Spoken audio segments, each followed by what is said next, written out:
Kolmas pensionisammas on mõeldud neile, kes tahavad pensionipõlves paremini toime tulla ja mugavamalt elada. See on vabatahtlik pensioni kogumise võimalus. Sina otsustad, kui palju ja millal raha kõrvale paned. Näiteks võid lisada väikese summa iga kuu või teha suurema sissemakse kord aastas. Kolmandasse sambasse kogutud raha investeeritakse ja see teenib intresse.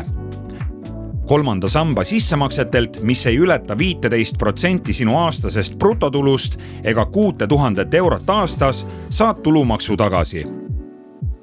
Maksusoodustuse piires tasub kolmandasse sambasse panna nii palju raha kui võimalik. Hea on alustada ka väikeste igakuiste summadega, mida saad mõne aja pärast suurendada.